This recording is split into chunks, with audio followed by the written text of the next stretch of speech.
Hey guys, what is going on? My name is ZeroGuilt and the ZeroGuilt Matter, and today we'll be playing Katawa Shoujo. So, for those that do not know why I'm doing Katawa Shoujo a little bit earlier than I had originally planned, was because that once I hit a milestone of some sort, people had requested me to do this game a little bit earlier than I originally had planned to do so. So, here we are. For those that do not know what Katawa Shoujo is, it literally translates into cripple girls, or known as disability girls, which is a dating sim-ish kind of game, and more of a visual novel than anything.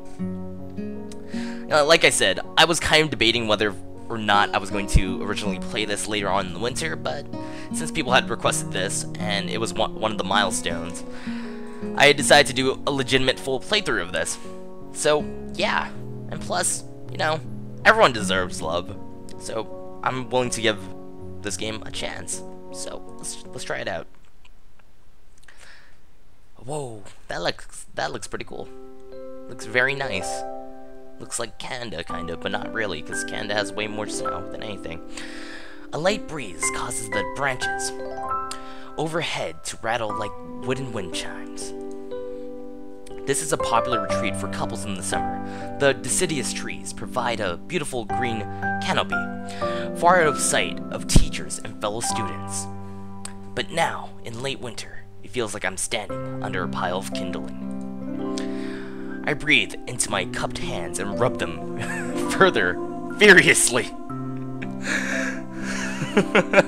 to prevent them from numbing in this cold. That totally isn't a sexual innuendo, is it? Huh. Oh, so the guy's name is Hizzao? Okay. Just how long am I expected to wait out here? Anyways. I'm sure the note said 4 p.m. Ah, yes, the note slipped between the pages of my math book while I wasn't looking. As far as cliches go, I'm more of a fan of the letter in the locker, but at least this way shows a bit of more kind of initiative, if you may say so myself. But yeah, I kind of have that whole locker thing from once in a while. It's kind of rare, but I don't know. Girls are weird like that, I guess. Not being able to tell someone straightforward. I guess it's because it's a little bit harder for them and a little bit harder for us since they're not really used to it. And the occasional kind of book thing, but usually it ends up, you know, being that we won't see the note until years later, so you might as well tell us straight up, or you kind of tell us, you know, through the locker kind of thing. Yeah, but come on, let's continue. As I ponder the meaning of the note, the snowfall gradually thickens. The snowflakes silently fall from the white painted sky, are the only sign of time passing in its stagnant world. Yes, quite nice. I actually like that there's legitimate snow. Their slow descent upon the frozen forest makes it seem like time has slowed to a crawl. Huh. Well, what is that?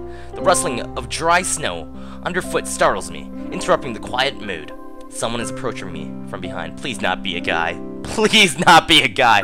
Like, it's okay if it's a guy, I guess, since we're in like a era that doesn't really matter if we're really into women or girls, but for this game, I kind of want it to be a girl because, you know, I'm somewhat of a straight guy, but yeah, if you're into that thing, then sure, I guess. Alright, let's continue. Hizzao? You came? A hesitating, barely audible question. However, I recognized the owner of the dainty voice instantly. I felt my heart skip a beat. It's a voice I've listened to 100 times, but never as more than an eavesdropper to a conversation. Damn, this guy sounds like a fucking creeper more than anything, because he's like eavesdropping in conversations with her. He must really like her, I guess. Kind of, maybe, I don't know. Usually, us guys try to pay a little bit of attention to what girls are saying to see whether if they're taken or not. Because usually people are secretive about that nowadays, I guess. I turn to face the voice of my dreams, and my heart begins to race. Whoa! Quite nice, quite nice. Oh, she has really nice legs and nice hair. You Iwanako? Iwanako, yeah. I got a note telling me to wait here? It was yours? Oh my god. you look so fucking awkward. You see this shit? My god. And that's all you can say? Damn it! I spent all afternoon trying to come up with some good line, and that was the result. Good job. Pathetic. Indeed it was. Hopefully that came out from your head rather than, you know, your mouth. But you never know. You may have messed up, but let's see if she'll go for you, bro. Yes, I asked a friend to give you that note. I'm so glad you got it.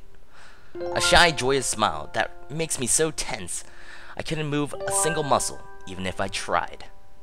Man, you must really have a big crush on her if you are unable to move. Or are you? Huh. Whoa! Oh no! My heart is pounding. Now, as if it were trying to burst out from my chest and claim this girl for itself. That's considered legal, but okay. Alright, so, here we are, out in the cold. Okay. Even I'm not this awkward. Dear God, sir, have you ever talked to women before? I don't think you have, but whatever. Once again, the wind stirs the branch. The canophonous noise is music to my ears. Iwanako flinches, ever so softly against the gust of wind. As it passes, she rights herself, as if supported by some new confidence. Her eyes lock with mine, and her lazily twirls her long, dark hair around her fingers. Oh man, she's really into you, man. You might be getting some cookies! All the while, the anxious beating of my heart grows louder. Oh no. My throat is tight. I doubt I can even force a word out if I tried. You see... Oh no. I wanted to know... Oh no! Oh no! If you go out with me. I stand there, motionless, save for my pounding heart. I wanted to say something in reply, but my vocal cords feel like they were stretched beyond the breaking point. Hisao? I reached to try to massage my throat, but this only sends spikes of blinding pain along my arms. Hisao? My whole body freezes, save for my eyes, which shoot open in terror. Oh god, no! We're already about to die! Hisao! I'm sorry, but I had to do it. The beating in my chest suddenly stops, and I go weak in the knees. That's not your job, but okay. The world around me, the canopy of bare branches, the dull winter sky, Iwanako, running towards me. All these fade to black. The last thing I remember before slipping away are the sounds of Iwanako screaming for help and incessant clatter of branches above. ... Well, I think you just lost your chance, buddy. I think you did. But who knows? Maybe she might be into those kind of guys. And this game is by 4 Leap Studios. This is Katawa Shoujo. And so far I'm really liking it. Ish. We just gotta see how this is going to turn out. Inspiration, Rata. Writing by Anonymous22. Capital Crud, a person I actually know. Editing, Kagami. Music by Blue123 and Nicolo. I didn't get to read that, but art by Gebi Tara. Oh, also before I forget, the person that does all the animation, or the movie animations that is made by the person who made the, I think, would you call it a web series, or not really a web series, but the video called Draw With Me, which is a really sad tale between two people stuck between a wall. I highly recommend that you go check it out. The original version, of course, not the new one. Here we go. How's this going to turn out? I really wonder. The clock fades. Have we awakened? Probably not. It's been 4 months since my heart attack. In that whole time, I can probably count the times I've left the hospital room, unsupervised, on one hand. 4 months is a pretty long time when you're left alone with your thoughts, so I've had plenty of time to come to terms with my situation. Arrhythmia. A strange word, a foreign alien one that you don't want to be in the same room with, but you kind of are in the same room with, but not really in the same room because it's in your room, which is your chest. Yeah. Oh well. A rare condition. It causes the heart to act erratically and occasionally beat way too fast. It can be fatal. So, does that mean if you do running, you'll flatline automatically? That's, I wonder if there's probably not a cure for arrhythmia. I don't think so.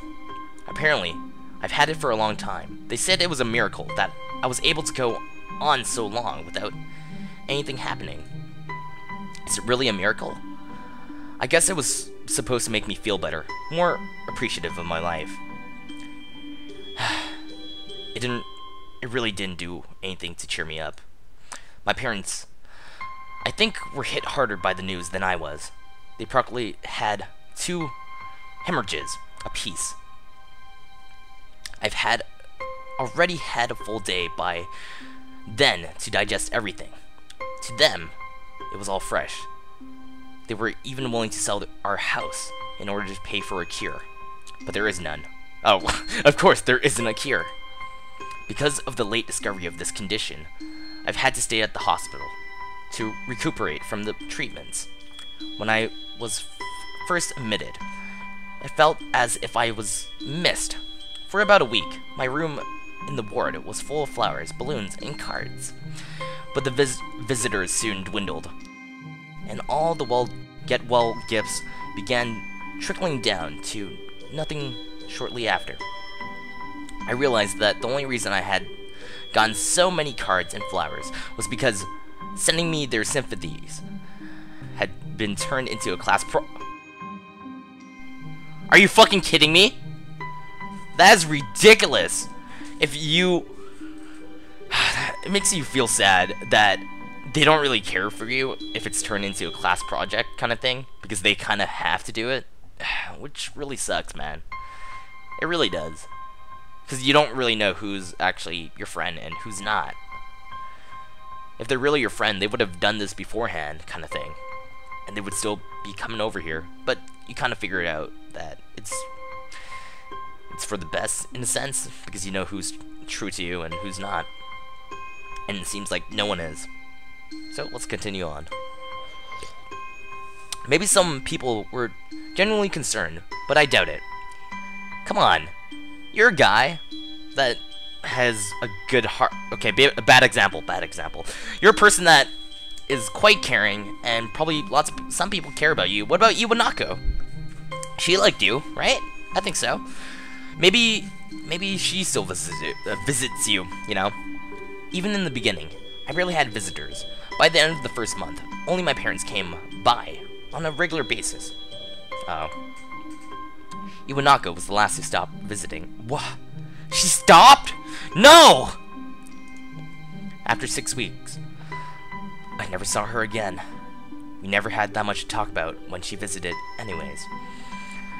We didn't touch the subject that was between us on that snowy day ever again. The hospital? It's not really a place I like to live in. The doctors and nurses feel so impersonal and faceless. I guess it's because they are in a hurry, and they have many other patients waiting for them. But it makes me feel uncomfortable, in a sense. Yeah, it's understandable. There are many patients. They can't really be personal with you. If they get personal with you, they're going to start, you know, favoring you, and that's not a thing that you should be doing in a hospital kind of thing, you know. For the first months or so, I asked the head cardiologist every time I saw him for a rough estimate of when I would be able to leave. He never answered anything straightforward way, but told me to wait and see if the treatment and surgeries worked. So I idly observed the scar that those surgeries had left on my chest slowly change its appearance over time, thinking of it as some kind of omen. Yes, I guess. I still ask the head cardiologist about leaving, but my expectations are low enough now that I am not disappointed anymore when I don't get a reply. Then he shuffles around the answers, show that there is at least some hope. At some point, I stopped watching TV. I don't know why, I just did, which that's a good thing, because I stopped watching TV myself, because, you know, TV's filled with mostly crap now, and yeah, I'd rather go on like Twitter or Tumblr or all that crazy stuff on the internet than go on TV. Maybe it was the wrong kind of escapism for my situation. I started reading instead. There was a small library at the hospital, although it was more like a storeroom for books. I began working my way through it, one small stack at a time. After consuming them, I would go back for more. I found that I like reading, and I think I've even become a bit addicted. Yeah, I know the feeling, because I've been a kind of guy that wasn't into reading until I found my own favorite little genre, and then I started reading a lot, and then I became addicted. I started feeling naked without a book in my hands. But I loved stories. That was what my life was like. The days become increasingly harder to distinguish from each other, differing only by the book I was reading and the weather outside. It felt like the time blurred into some kind of gooey mess. I was trapped inside instead of moving within. A week could go by without me really noticing it. Sometimes I pause in realization that I didn't know what day of the week it was. But other times, all the things that surrounded me would painfully crash into my consciousness. Through the barrier of nonchalance I had set up for myself, the pages of my book would start to feel sharp and burning hot, and the heaviness in my chest would become so hard to bear that I had to put the book aside and just lay down for a while, looking at the ceiling as if I was going to cry. But that only happened rarely, and I couldn't even cry. That's quite sad. Today, the doctor comes in and gives me a smile. He seems excited, but not very. It's like he is trying to make an effort to be happy on my behalf. That's good. There's a little benefit. My parents are here.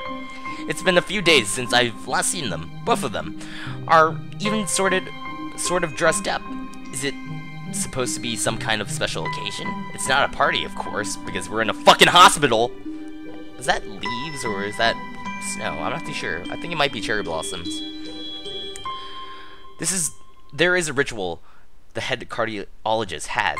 He takes his time sorting his papers, then setting them aside as if to make a point of pointlessness of what he just did.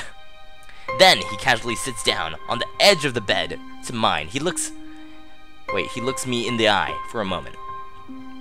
Hello, Hasao. How are you doing today? I don't answer him, but I smile a little back at him. I believe that you can go home. Your heart is stronger now, and with some precautions, you should be fine. We have all your medication sorted out. I'll give your father the prescription. The doctor handed a sheet of paper to my dad, whose expression turned wooden as he reads it quickly. Is this not a fucking Inuit? You know, whatever. So many. I take it from his hands and take a look for myself. Feeling numb, how am I supposed to react to this? Oh man. This absurdly long list of medications staring back at me from the paper seems insurmountable. They all blend together in the sea of letters. Oh my god, that is a lot of fucking medicine. And especially since you have to drink it in a certain order. This is insane.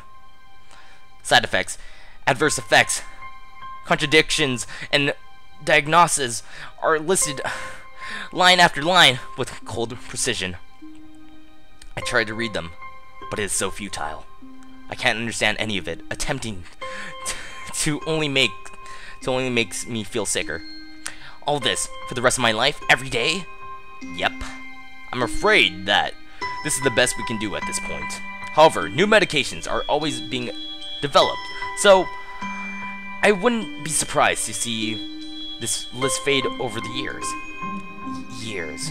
What kind of confidence booster is that? I felt better if he hadn't said anything at all. Yeah, doctors are like that. They don't care about your emotions. They care about how you feel. But not really, because they're hungry for lunch. Also, I've spoken with your parents, and we believe that it would be best if you don't return to your old school. What? Please, calm down, Hisao. Listen to what the doctor has to say. Calm down? The way he says it, he knew full well that I wouldn't like it. Am I going to be homeschooled? Whatever of my concern shows, it's ignored. We all understand that your education is paramount. Paramount. However, I don't think that it is wise for you to be without supervision. At least not until we are sure that your medication is suitable. Wait. You don't know if my medicine is for me? What kind of doctor are you? So, I've spoken to your parents about a transfer. It's a school called Yamaku Academy that specializes in dealing with disabled students. What am I? It has a 24-hour nursing staff, and it only takes a few minutes from a highly regarded general hospital. Huh. The majority of students live on the campus. That's kind of good, I guess, but it's kind of scary at the same time. Think of it as a boarding school of sorts. It's designed to give students a degree of independence while keeping their help nearby. Independence?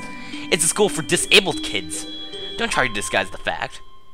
If it really was that free, there wouldn't be a 24-hour nursing staff, and you wouldn't make a hospital being nearby a selling point. Well, let's see. If you think about it, it's only free due to the fact that the taxpayers, which is us, pay those taxes, which allow us to help the old pension act, and help pay for, nursing and such things like that. So, yeah. That's why it's kind of free, Hisao. Just letting you know that. Of course, that's only if you want to go, but your mother and I aren't really able to homeschool you. We went out there and had a couple of weeks back. Or looks of weeks back. I think you'd like it. It looks like I don't really have a choice. Compared to the other heart problems, people with your condition usually tend to live long lives. You'll need a job one day, and this is a good opportunity to continue your education. This isn't an opportunity. Don't call it an opportunity. Don't call it a goddamn opportunity! Well, you should be excited at the chance to go back to school. I remember you wanted to return to school, and, well, it's not the same. A special school, that's an insult. That's what I want to say. It's a step down. It's not what you think. All of the students there are pretty active in their own sort of way. It's geared towards students that can still get around and learn, but just need a little help in one way or another. Your father's right, and many of the graduates of the school had gone on to do amazing things. A person doesn't have to be held back by their disability. One of my colleagues in another hospital is a graduate. I don't care. A person doesn't have to be held back by their disability. That's what a disability is. I really hate that something so important was decided for me, but what can I do about it? A normal life is out of the question now. It's funny. I had always thought of myself as a kind of boring person, but now I miss it. I want to protest. I want to blame the lack of reaction on shock or fatigue. I could easily yell out something now. Something about how can go back to school anyway, but no. I don't want to say anything. The fact that I know now is futile. I look around the room, feeling tired of all of this. The hospital, doctors, my condition, everything. I don't see anything that would make me feel any different. There really isn't a choice. I know this, but the thought of going to a disabled school, where are those even like? As much as I put a positive spin on it, it's very difficult. But let me try. A clean slate isn't a bad thing. That is all I can think of to get me through this. At least I still have something. Even if it's a special school, it's something. It's a fresh start, and my life isn't over. It would be a mistake to resign myself to thinking that. At the very least, I'll try to see what my new life will be like.